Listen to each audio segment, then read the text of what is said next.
한 주간도 평안하셨습니까? 네. 제 물음이 늘 한결같죠? 네, 인사가 한 주간도 늘 평안하셨습니까? 네, 여러분의 대답도 늘 한결같으세요. 네, 좋습니다. 모르죠? 한 주간이 어떻게 무엇이 담겼고 또 무엇이 내 안에 있는지 모르겠지만 그런 것 같아요. 가끔 우리를 힘들게 하는 참 많은 어려움들이 있고요.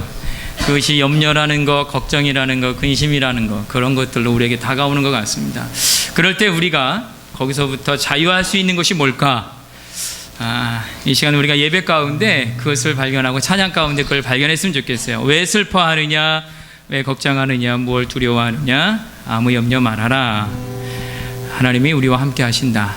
주님과 동행하는 그런 기도하는 마음으로 함께 우리가 찬양하기를 원합니다.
다시 한번 고백할까요? 왜 슬퍼하느냐?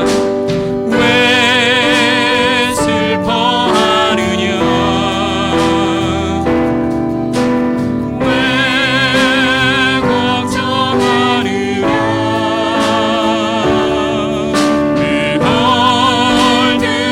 뭘 두려워하느냐? 아무 염려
나의 하나님, 나의 하나님, 그 크신 사랑 나의 마음속에 언제나 슬픈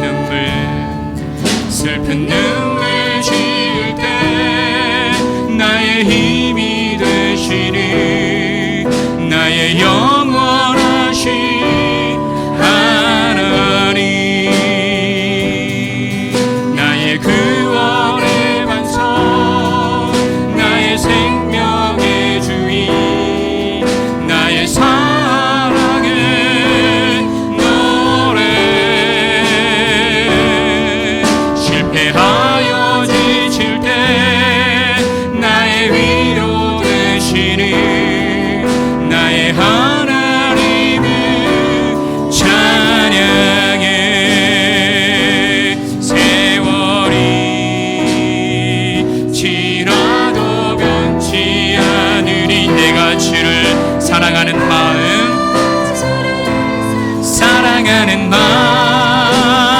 즐거운 날이나 고운 날이나 때론 슬픈 날이나 모두 하나님을 사랑합시다.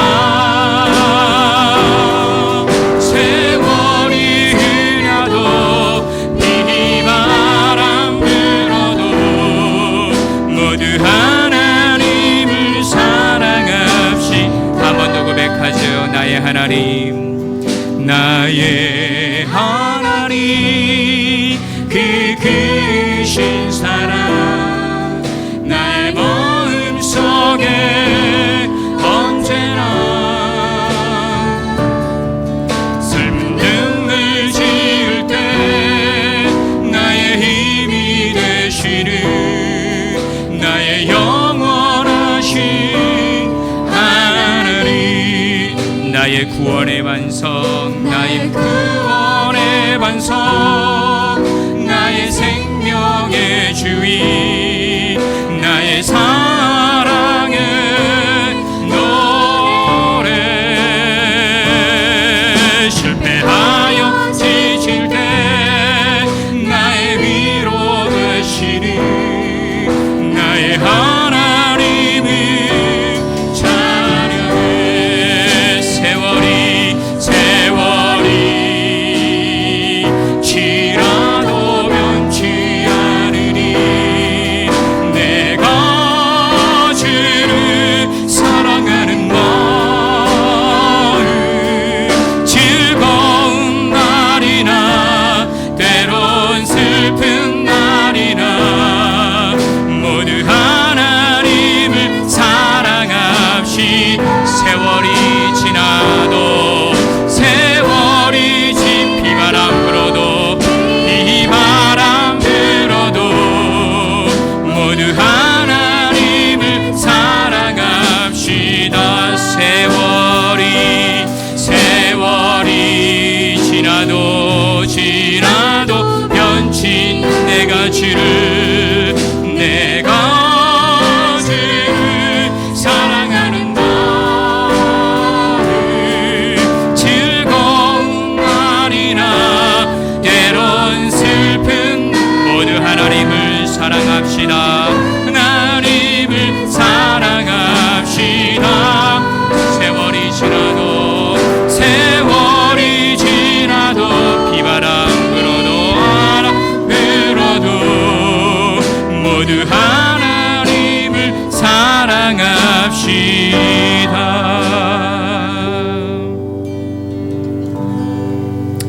우리 가운데 많은 역경과 어려움이 있어도요, 그 가운데서도 하나님을 사랑할 수 있고 찬양하고 예배할 수 있는 마음이 우리 안에 있길 바랍니다. 아멘.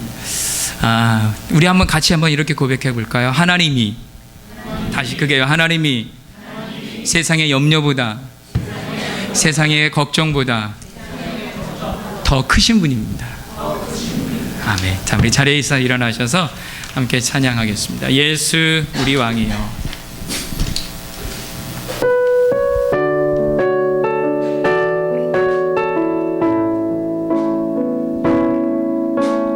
예수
하여 주님을 찬양, 주님을 찬양하오리.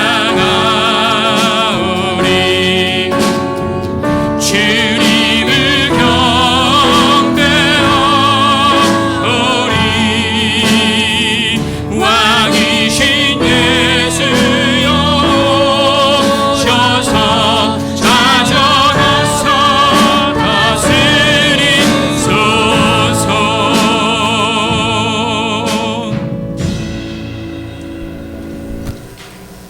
언제보다도 평화가 필요한 이때에 평화를 사랑하는 여러분들을 주님께서 아름다운 전으로 부르셨습니다. 다 함께 기도하심으로써 예배의 부르심에 응답하시겠습니다.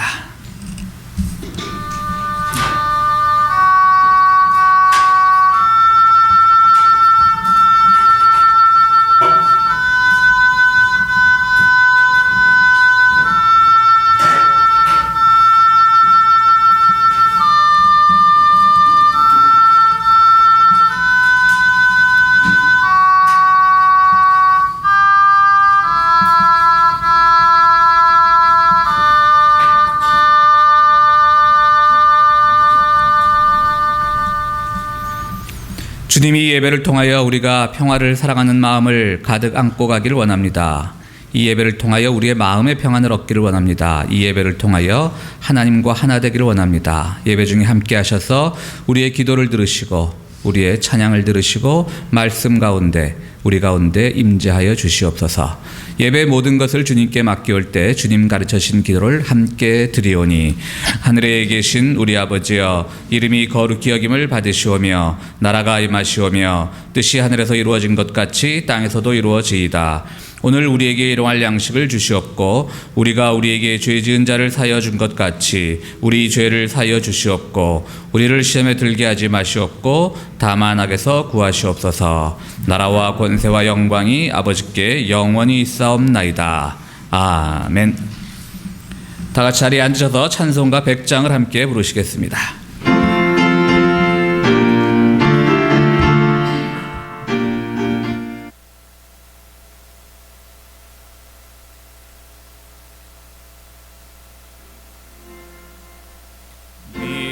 미리암과 여인들이 춤을 추며 노래하고 전쟁 무기 멀리하고 하나님을 기뻐하네. 온갖 순환 이겨내고 평화 세상 바라보며 역사 안에 살아계신 하나님을 찬양하리. 마리아는 이웃들과 기도하며 노래하고 비천함을 높이셨던 하나님을 기뻐하네. 갈릴리의 사람들과 평화 세상 바라보며 세상 속에 태어나실 예수님을 찬양하리. 오랫동안 기다려온 백성들이 노래하고 구원 현실 약속하신 하나님을 기뻐하네. 분열 분쟁 사라지는 평화 세상 바라보며 평등 인간 창조하신 하나님을 기다리세.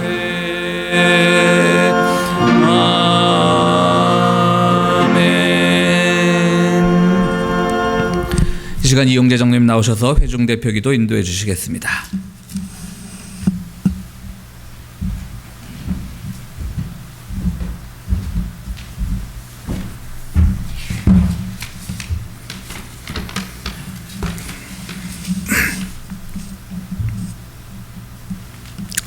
하나님 아버지, 오늘은 참 좋은 날입니다. 저희에게 기쁠 때 기쁠 수 있게 하시고 슬플 때 슬퍼하게 해 주시옵소서. 따뜻한 햇볕을 쬐을 수 있어서 감사하게 하시옵고, 아름다운 꽃들을 보고 감탄하게 하여 주시고, 싱그럽게 솟아나는 새싹을 보고 싱싱한 생명력을 느끼며 오늘의 삶에 감사할 수 있게 하여 주시옵소서. 사람들을 보고 다정하게 인사할 수 있게 하여 주시고, 될 수 있으면 그 사람에게 부족한 것을 줄 수 있게 하여 주시고, 어려움이 나에게 다가와도 담담하게 이겨낼 수 있도록 도와주시고, 몸이 아프고 병들지 않게 하여 주시고, 혹시 아프더라도 자신을 잃지 않게 하시고 명랑할 수 있게 하여 주시고, 세월이 흘러서 나이가 들더라도 뒤처지지 않게 하여 주시고, 내일의 계획을 세울 수 있게 하여 주시고, 젊은이들은 오늘의 고민이 미래의 지혜가 되는 줄을 알게 하시고 꿈을 갖는 사람이 되게 하여 주시고, 항상 주님과 기도하고 대화하며 주님이 기뻐하시는 일 할 수 있도록 도와주시기를 간절히 기도드립니다. 지금 드리는 이 기도의 간구를 우리 평화의 교회 모든 교인들에게 축복과 은총으로 내려주시기를 주 예수 이름으로 기도드리옵나이다. 아멘.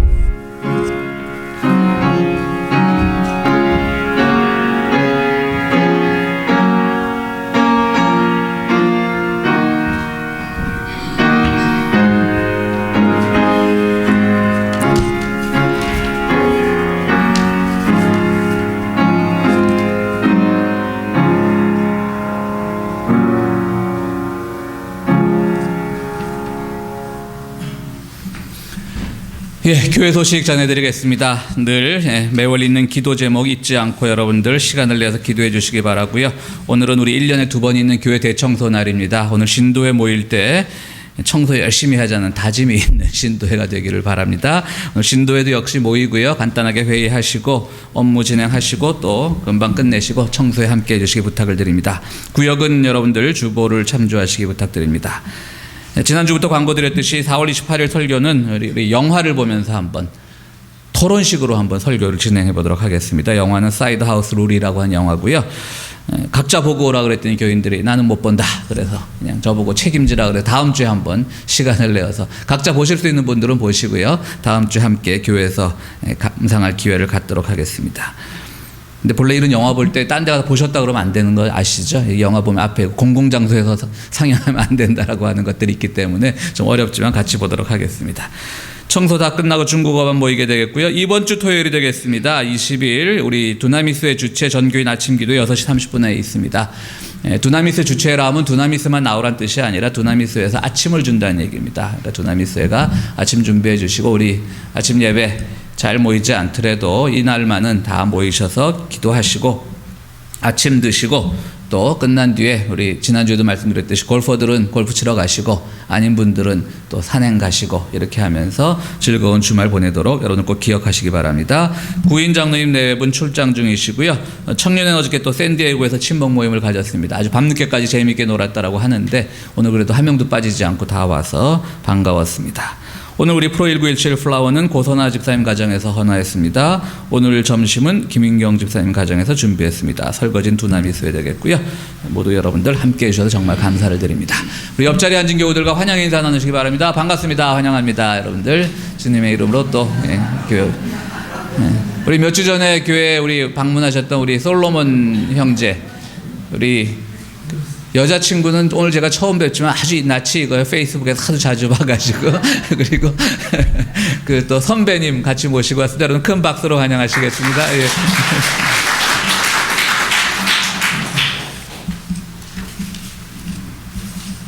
이 시간 우리 성가대 찬양 함께 나누는 시간 갖도록 하겠습니다.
오늘 우리 시작 찬송도 약간 국악풍의 찬송을 불렀는데 우리 성가곡도 국악곡이라서 좋았는데 한 번 더 하셔야 되겠습니다. 다음에 무슨 말씀인지 아시겠죠?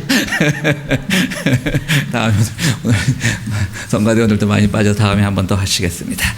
용서의 확신의 말씀 잠언 21장 29절에 31절까지 말씀 함께 교독으로 하시겠습니다.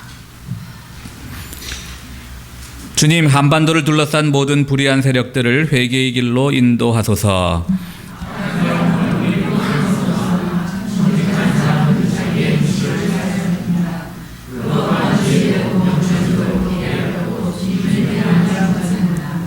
주님, 전쟁을 대비하여 군마를 준비해도 승리는 오직 주님께 달려있다는 말씀을 모두가 고백하게 하소서. 아멘.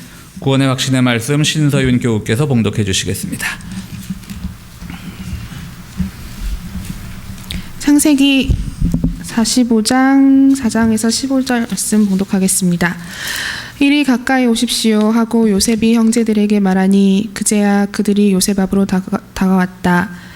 내가 형님들이 이집트로 팔아넘긴 그 아우입니다. 그러나 이제는 걱정하지 마십시오. 자책하지도 마십시오. 형님들이 나를 이곳에 팔아넘기긴 하였습니다만 그것은 하나님이 형님들보다 앞서서 나를 여기에 보내셔서 우리의 목숨을 살려주시려고 그렇게 하신 것입니다. 이 땅에 흉년이 든 지 이태가 됩니다. 앞으로도 5해 동안은 밭을 갈지도 못하고 거두지도 못합니다. 하나님이 나를 형님들보다 앞서서 보내신 것은 하나님이 크나큰 구원을 베푸셔서 형님들의 목숨을 지켜주시려는 것이고 또 형님들의 자손을 이 세상에 살아남게 하시려는 것입니다. 그러므로 실제로 나를 이리로 보낸 것은 형님들이 아니라 하나님이십니다. 하나님이 나를 이리로 보내셔서 바로의 아버지가 되게 하시고 바로의 온 집안의 최고의 어른이 되게 하시고 이집트 온 땅의 통치자로 세우신 것입니다. 이제 곧 아버지께로 가셔서 아버지의 아들 요셉이라는 말이라고 하시고 이렇게 말씀을 드려 주십시오. 하나님이 저를 이집트 온 나라의 주권자로 삼으셨습니다. 아버지께서는 지체하지 마시고 저에게로 내려오시기 바랍니다. 아버지께서는 고센 지역에 사시면서 저와 가까이 계실 수 있습니다. 아버지께서는 아버지의 여러 아들과 손자를 거느리시고 양과 소와 모든 재산을 가지고 오시기 바랍니다. 흉년이 아직 5해나 더 계속됩니다. 제가 여기에서 아버지를 모시겠습니다. 아버지와 아버지의 집안과 아버지께 딸린 모든 식구가 아쉬울 것이 없도록 해드리겠습니다 하고 여쭈십시오. 지금 형님들에게 말을 하고 있는 것이 이 요셉임을 형님들이 직접 보고 계시고 나의 아우 베냐민도 자기의 눈으로 보고 있습니다. 형님들은 내가 이집트에서 누리고 있는 이 영화와 형님들이 보신 모든 것을 아버지께 다 말씀드리고 빨리 모시고 내려오십시오. 요셉이 자기 아우 베냐민의 목을 얼싸안고 오니 베냐민도 울면서 요셉의 목에 매달렸다. 요셉이 형들과도 하나하나 다 입을 맞추고 부둥켜 안고 울었다. 그제야 요셉의 형들이 요셉과 말을 주고받았다. 아멘. 오늘 시대는 많은 앞서가는 사람들이 있습니다. 우리가 잘 아는 이름들, 빌 게이츠라든가 요즘은 IT라고 하는 것들이 우리 삶에 워낙 깊숙이 들어와 있기 때문에 또 얼마 전 고인이 되셨습니다만 스티브 잡스 이런 분들을 가리켜서 우리는 앞서가는 사람들이라고 말합니다. 또 우리 역사 속에서 보면 종교개혁을 일으켜서 오늘 우리 개신교가 있게 만들었던 마틴 루터도 앞서가는 사람이었겠죠. 그는 그냥 가톨릭 신부로서 편안한 삶을 살 수도 있었지만 이것이 아니라고 생각했을 때 모든 어려움과 고통과 비난을 무릅쓰고 그는 앞서간 결정을 하였기에 오늘 우리는 그의 덕으로 하나님 말씀에 더욱더 깊이 가까이 갈 수 있게 되었습니다. 어디 그뿐이겠습니까? 또 과학계에서는 갈릴레이나 또 코페르니쿠스 같은 분들이 앞서가는 생각을 하고 앞서가는 결정과 결단을 할 수 있었기 때문에 그분의 덕으로 많은 과학의 발전이 있었던 것도 사실입니다.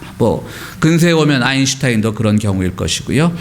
모두 앞서간 사람들이고 그들이 인류 문명에 많은 기여를 했습니다. 그래서 사람들은 이런 분들의 앞서간 그 행적을 본받고 이들을 롤 모델로 삼아서 이들로 하여금 이들을 통해서 무엇을 배울 수 있을까 많은 생각들을 합니다. 세상에는 또 앞서가서 성공하라고 성공을 안내하는 성공책자들, 자기개발서들이 많이 쏟아져 나오고 있습니다. 그런 책들을 보면 하나같이 이렇게 앞서간 사람들의 신뢰들을 설명하면서 이들의 삶을 본받으라고 우리에게 가르쳐주고 있습니다. 남들이 생각하지 못했던 것을 생각하고 남들보다 한 걸음 앞서가는 것이 이 세상에서 성공하는 것이라고 그렇게 또 전하고 있습니다. 그러다 보면 뒤처진 인생은 실패한 인생으로 보이기에 사람들은 너나 없이 남들보다 앞서가려고 하는 그러한 세상에 우리는 살고 있습니다. 그런데 우리가 잠깐 생각해 보면 모두가 앞서가게 되면, 뒤를 돌아보게 되면 사실 뒤처진 사람이 하나도 없게 되면 앞서가는 것이 아니겠죠. 뭐 뒤에 있는 사람이 좀 있어야 우리가 내가 남들보다 앞서 있구나 이렇게 생각하기가 쉬울 터인데, 모두가 다 하나같이 앞선 것만을 생각하게 된다면 뒤에 아무도 없을 때 이것이 정말 앞서 있는 것인가, 그런 의심도 들게 됩니다. 뭐 예를 들자면 뭐 지금은 거의 모든 분들이 스마트폰을 쓰고 있지 않습니까? 얼마 전까지만 해도 제 의식 속에서도요, 누군가가 그 구형 전화기를 쓰고 있으면 저분도 조만간 바꾸겠거니 하는 그런 생각이 있었습니다. 근데 요즘은 이제 생각이 좀 바뀌었습니다. 모든 사람들이 다 스마트폰을 쓰고 있으니까 스마트폰을 쓴다는 것이 결국 앞서가는 것으로 보이지 않는 것이죠.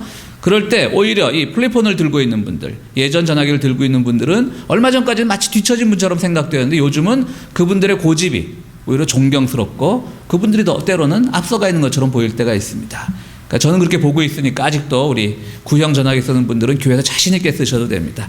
이제 여러분들이 고집을 부리셔도 됩니다. 모든 분들이 스마트폰 쓰니까 결코 그것은 앞서 있는 것이 아니라고 볼 수도 있습니다. 북인도 지방에 라다크라고 하는 지방이 있습니다. 그 지방은 오래된 미래라고 하는 책으로 아주 유명한 지방인데요. 오래된 미래라고 하는 말 자체는 상호 모순적인 말이죠. 오래된 것은 낡은 것, 과거의 것을 말하는데, 미래라고 하는 것은 앞으로 다가올 세계인데, 라다크 지역은 많은 사람들이 서로 협동하면서 또 자원을 절약하면서 그들만의 공동체를 꾸리고 있기에 이 모든 사람들이 한결같이 경쟁하면서 앞서가는 시대를 살고 싶어하는 이때에 오히려 우리의 미래상을 보여주는 것이 아닌가. 비록 오래되었지만, 비록 낡은 도시이지만 우리의 미래상을 보여주는 것이 아닌가, 그런 취지에서 오래된 미래라고 하는 책이 몇 해 전에 아주 베스트셀러가 된 적도 있습니다. 앞서가는 것은 분명히 좋은 것입니다. 그러나 우리가 어떻게 가는 것이 앞서가는 것인가, 거기에 대한 고민이 없다면 서로 앞서가다가 경쟁만 치열하게 되고 우리의 문명은 더욱더 피폐해질 수가 있는 것입니다. 어제 저녁 때 이렇게 인터넷을 보다가 소위 말하는 실시간 검색어라고 하지요. 사람들이 그 시간 인터넷에 접속한 분들이 어떤 기사를 가장 많이 보고 있는가. 거기에 1위로, 뭐 실시간 검색어라는 건 수시로 바뀌기는 하지만요. 그 1위로 오른 사건이 뭐였냐면, 뭐 유현진이 잘 던졌다는 얘기도 아니고요. 구본영 씨라고 하는 분이 사망했다는 기사가 1위로 올랐습니다. 뭐 이 중에는 아시는 분들도 계시지만 구본영 씨라고 하는 분은 어떻게 보면 한국에서 자기개발서라고 하는 그 분야를 처음 개척한 분입니다. 1990년대 후반에 익숙한 것들과의 결별이라고 하는 아주 그 책들 많이 들어보셨을 겁니다. 그 책을 써서 바로 앞서가는 것들, 이제 낡은 것들, 익숙한 것들하고 다 결별하고 앞서간 선택을 하고 창조적으로 생각하고 이래야만 우리가 시대를 이길 수 있다.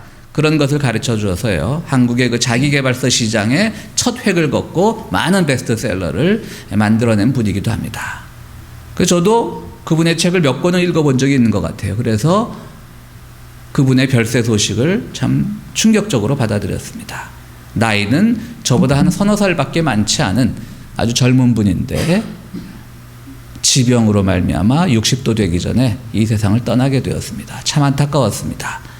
늘 앞서가는 생각을 하고 젊은이들에게 많은 것들을 가르쳐 주었지만 그분의 인생 또한 너무 앞서간 것은 아닌지, 이런 생각이 들었습니다. 그러면서 과연 앞서간다는 것이 무엇일까? 우리는 어떤 생각을 가지고 살아가야 될까?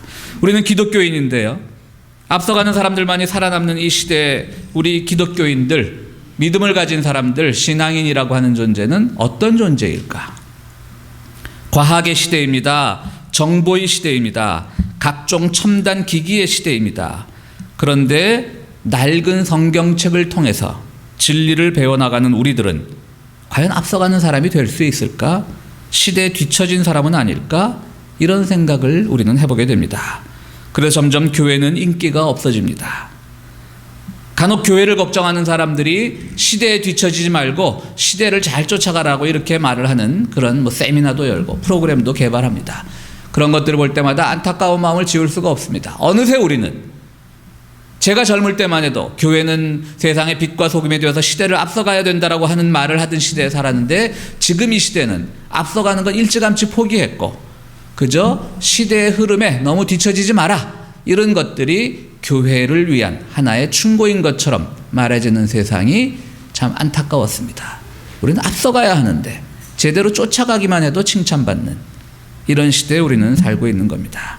그렇습니다. 과연 우리들에게 앞서간다는 것은 무엇이겠습니까? 오늘 우리는 신앙인인데 주님께서 우리에게 어떤 모습을 바라실까? 오늘 본문의 말씀은 창세기에 나오는 그 유명한 요셉의 이야기입니다. 요셉의 이야기는 우리가 자세히 설명하지 않아도 너무도 유명한 이야기입니다. 어릴 때부터 그는 자기의 모든 형제들이, 심지어는 부모들까지 자기에게 절을 하고 만다는 그런 꿈의 이야기를 하면서, 볕집단의 꿈, 하늘의 해와 달과 별들이 자기에게 절을 하는 꿈, 그런 꿈들을 얘기하면서 다른 형제들에게 많은 미움을 받았습니다. 결국 형제들의 미움이 증폭되고야 말아서 아버지가 특별히 사랑하는 요셉에 대한 그 증오가 더 커져서 결국은 아랍 상인들에게 이 동생을 팔아버리는 그런 범죄를 형제들은 저지르게 됩니다. 그는 이집트 땅으로 가서 어떤 삶을 살았습니까? 그는 참으로 힘든 삶을 살았습니다. 어릴 때는 꿈에 가득 찬, 그리고 그 꿈 때문에 때로는 교만하기도 했던 그런 젊은이가 이제는 낯선 땅에 가서 노예가 되어서 살아가는 비참한 신세가 되고 맙니다. 그러다가 타고난 성실성으로 보디발이라고 하는 당시 장군의 집에 종으로 들어갔지만 그 아내의 유혹을 거절했기 때문에 오히려 그것이 의심을 받게 되어서 감옥에 갇히게 됩니다. 감옥에 갇혀서도 그는 많은 사람들에게 도움을 주는 사람이 되었고, 감옥에 있었을 때 그 다른 사람들이 꾸었던 그 꿈을 해몽해 줌으로 말미암아서 결국은 이집트 최고의 권력의 자리에 오르게 되는 그런 아주 입지전적인 인물입니다. 아마도 성공학 책을 쓴다면 요셉의 이야기는 빠지지 않을 정도로 요셉은 성공의 사례입니다. 그런데 우리가 요셉의 이야기를 보면서 한 가지 실수하는 것은 그가 이루었던 성공에 대해서만 얘기합니다. 그래서 사람들은 그가 꾸었던 꿈에 대해서 얘기합니다. 어릴 때부터 꿈을 잘 꿔가지고 소망을 가지고 살았으니까 그가 나중에는 이집트에서 큰 출세를 하였다. 그러나 창세기에 나오는 요셉의 이야기는 성공한 요셉의 이야기이면 틀림없지만 그 성공이 되기까지 그가 겪었던 일들을 통해서 우리가 하나님의 말씀 속에서 무엇을 배워야 하는지를 가르쳐주고 있는 내용입니다. 결코 그가 정말 모든 권력을 다 가진 성공한 모델로서, 남보다 앞서간 모델로서 그를 배우고 따르라고 하는 것이 성경의 가르침이 아니라 그가 그 자리에 이르기까지 그의 삶이 어떠했는가를 우리들에게 가르쳐주고 있고, 나아가서 그 자리에 이른 뒤에 그가 보여주었던 행동이 어떠했는가를 통해 배우라고 하나님께서 우리들에게 말씀하고 계신 겁니다. 어떻습니까? 오늘 본문에 보면 이제 참 형들에게 많은 그야말로 복수심이나 증오가 있었을 거 아니에요.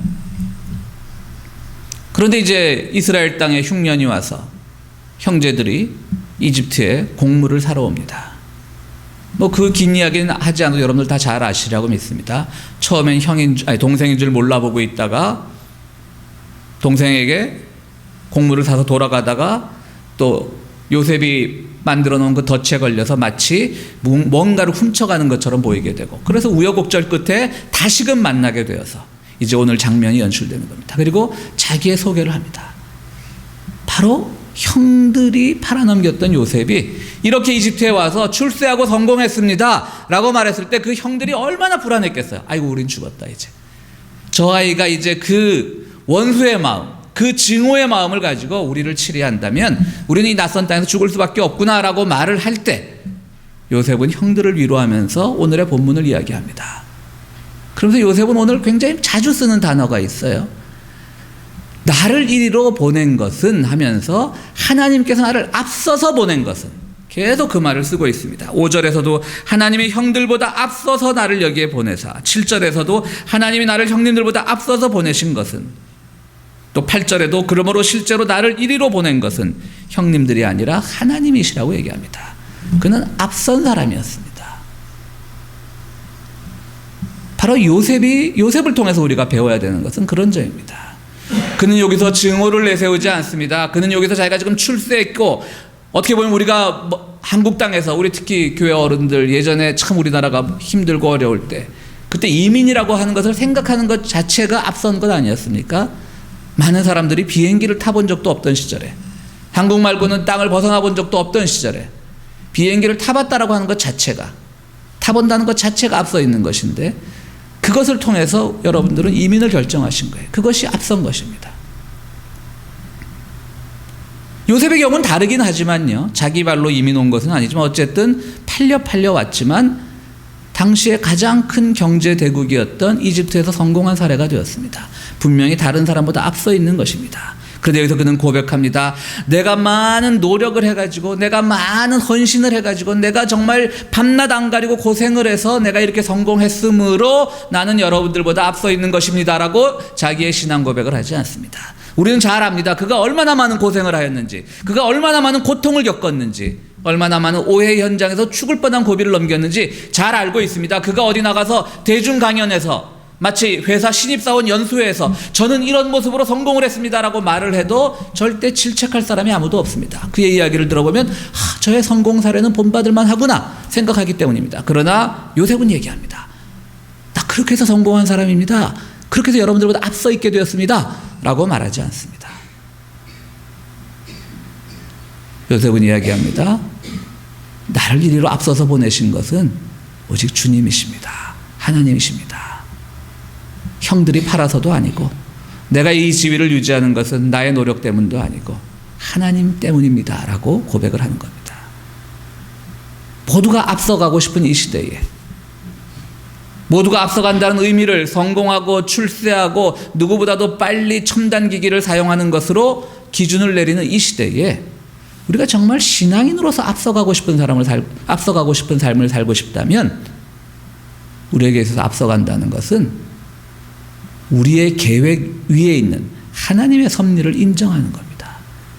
여러분들이 이 자그마한 교회에 지금 와 있는 것도 어찌 보면 하나님께서 이리로 보내신 겁니다. 앞서 보내신 겁니다.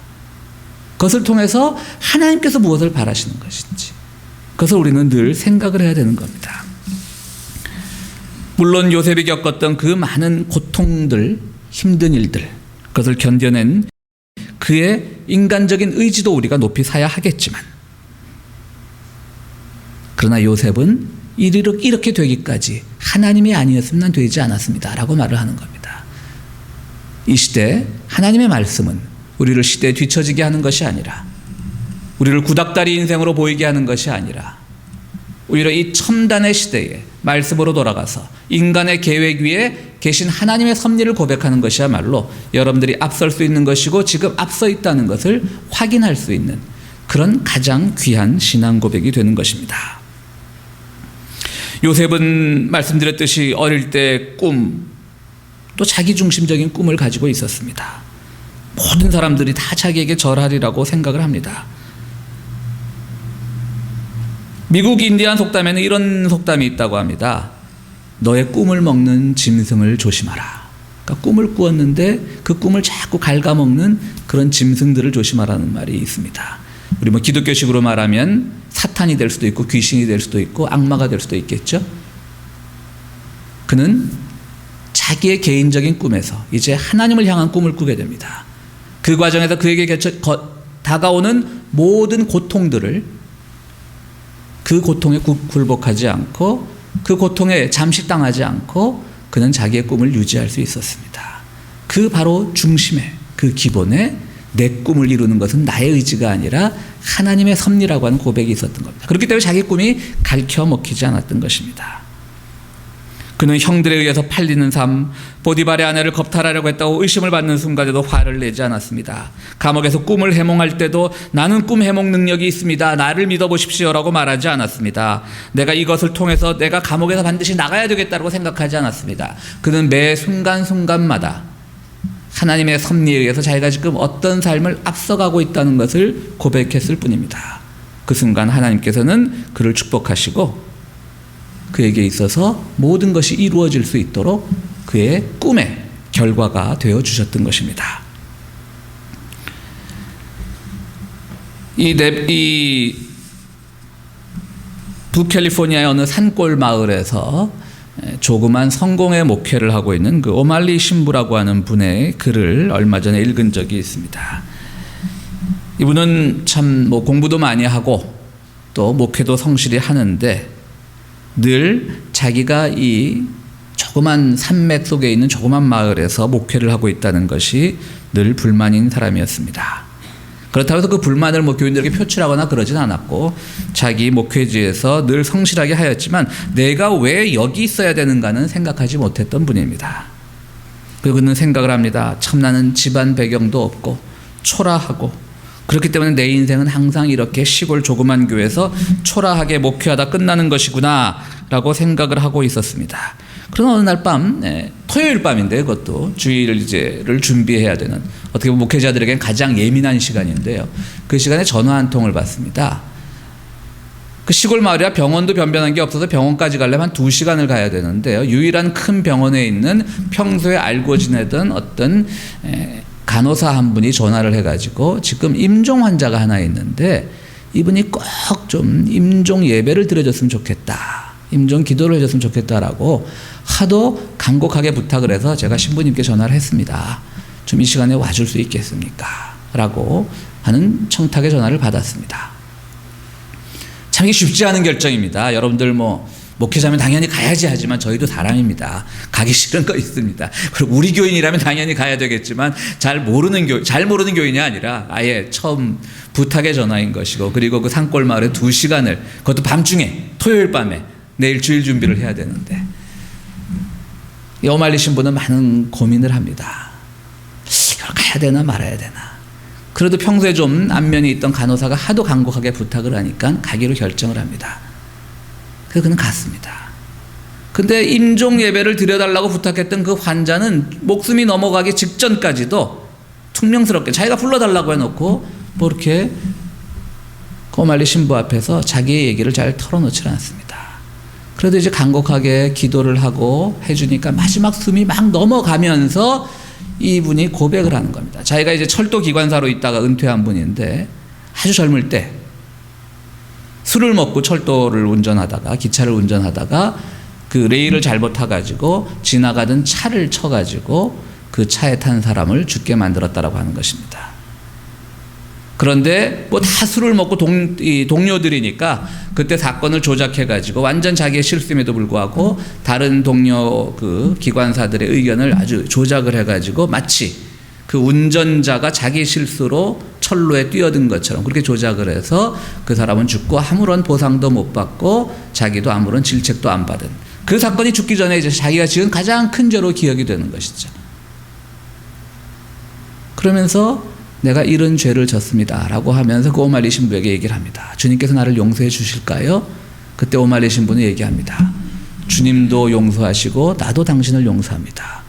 이 환자가 죽어가다 깜짝 놀라가지고 그게 무슨 말입니까? 주님이 용서하신다는 말은 내가 교회 다니면서 많이 들어본 말인데 당신이 나를 용서한다는 것은 무슨 말입니까? 그랬더니 내가 바로 그때 죽었던 억울하게 죽었던 사람의 아들입니다 라고 얘기합니다. 참 하나님의 섭리가 놀랍지 않습니까? 어떻게 그렇게 그 자리에서 만나게 됩니까? 그리고 그의 고백을 듣습니다.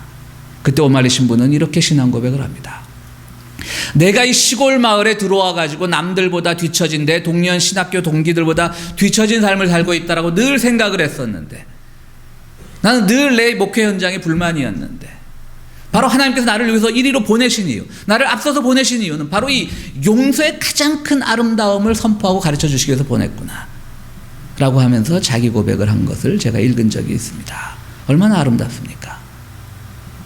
그것이 바로 주님께서 앞서서 보낸 이유. 우리가 지금 어디에 있든지 간에 주님께서 우리에게 무언가를 하라고 지금 보내신 겁니다. 지금 나의 삶이 어렵다 할지라도 지금 나의 삶이 곤궁 속에 있다 할지라도 뭔가 풀리지 않는 일들 속에 있다 할지라도 이것은 내가 지금 뒤처진 인생이 아니라 남들보다 앞서 있는 인생이에요. 주님께서 다 우리를 적재적소에 지금 미리 마치 요셉을 앞서서 보내셨듯이 우리의 교통의 현장을 통해서 앞서서 보내신 겁니다.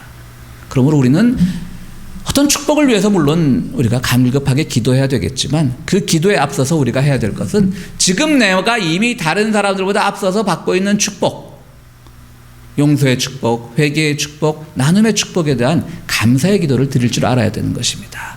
그것이 주님께서 우리들에게 바라시는 거예요.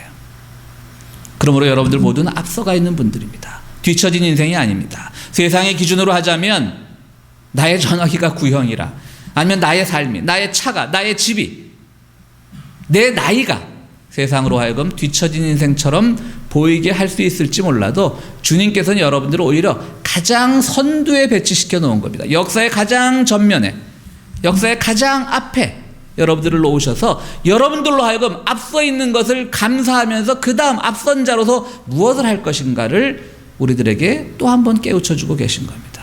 무엇을 하시겠습니까? 요셉 보십시오. 결코 자랑하지 않습니다. 보복하지 않습니다. 하나님을 선포하면서 그 공궁 속에 있던 모든 형제들을 다 포용하지 않습니까? 평생 그를 고생길로 몰아넣었던 그런 대상들인데도 말이죠. 그들을 다 포용하는 겁니다. 주님께서 여러분들을 앞서서 가게 하신 것, 세상 기준으로 보면 뒤처져 있을지 몰라도 하나님의 능력 안에서 앞서서 가게 하신 것은 바로 그 속에서 우리로 하여금 새로운 사건을 접할 때 하나님의 뜻대로 어떻게 해야 될지를 우리들에게 문제 해결의 능력을 주고 계신 겁니다. 그렇기 때문에 우리는 앞선 자로서 늘 여유를 가지고 살아가야 되는 것입니다.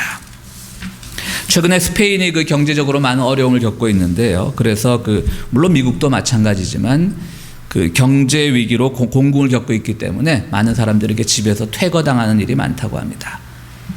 근데 최근 스페인에서 어떤 일이 있었냐면요. 어떤 지역의 자물쇠업자들, 그러니까 열쇠업자들이죠.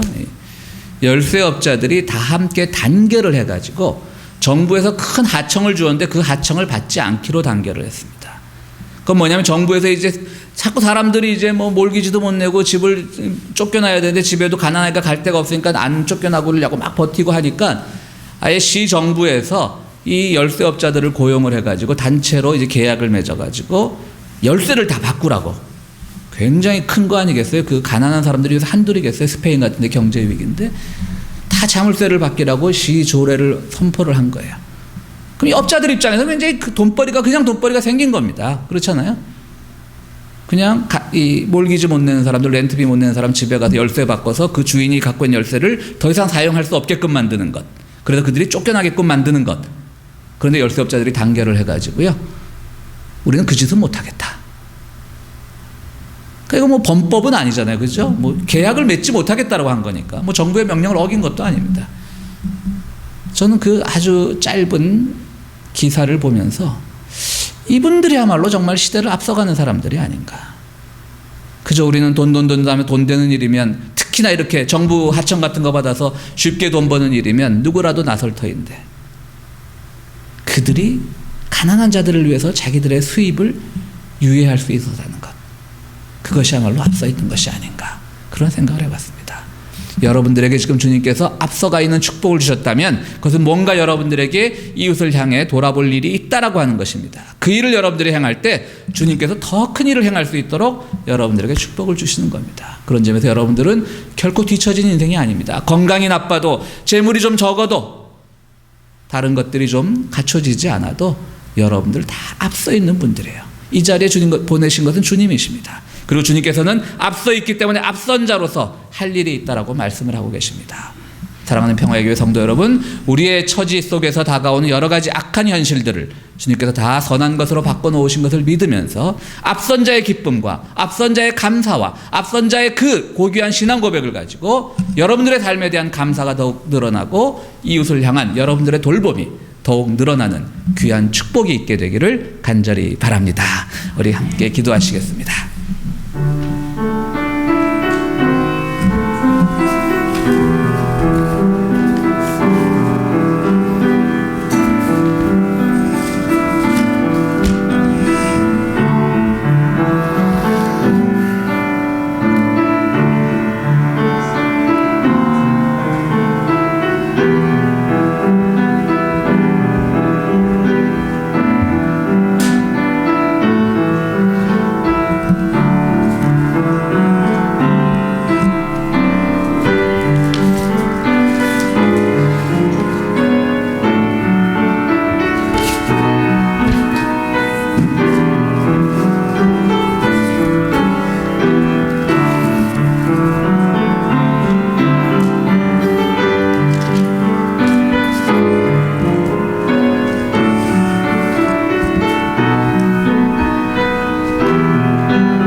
주님, 저희들 오늘 이곳에 있게 하심을 감사드립니다. 주님, 오늘 우리가 쏜살같이 빨리 지나가는 세월과 변화 속에서 여전히 하나님의 말씀을 믿고 따르게 하시니 감사드리옵나이다. 뒤처진 것이 아니라 바로 하나님의 말씀 가운데 가장 앞서 있는 것이라는 진리를 깨닫는 저희들 되기를 원합니다. 주여, 우리들에게 지혜의 은총을 내려 주시옵소서. 이제 우리 주님 앞에 귀한 예물을 바칩니다. 예물을 바칠 때마다 우리의 마음 늘 부족하지만 그러나 이 바치는 마음을 통해서 하나님의 나라가 더욱더 확장되는 우리의 신앙 고백이 열매를 볼 수 있도록 주여 도와주시옵소서. 예수 그리스도 이름으로 기도하옵나이다. 아멘.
자리에서 일어서셔서 찬송가 410장 함께 부르시겠습니다. 내 마음에 한 노래 있어 나 즐겁게 늘 부르네. 이 노래를 부를 때에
거룩하시고 자비로우신 하나님, 저희들 귀한 예물을 바쳤습니다. 예물을 드리는 손길마다 주의 앞서서 베풀으셨던 모든 은총을 기억하는 인생들이 될 수 있도록 주여 도와주시옵소서.